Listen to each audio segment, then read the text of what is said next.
So for the first method, we're going to head over to search and type in CMD, then we're going to run it as administrator. Click on yes, then we're going to type in SFC space / scan now.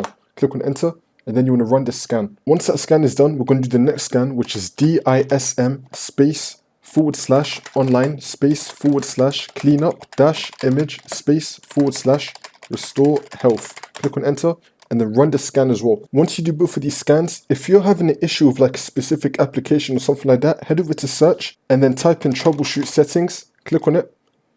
Once you're on it, click on other troubleshooters.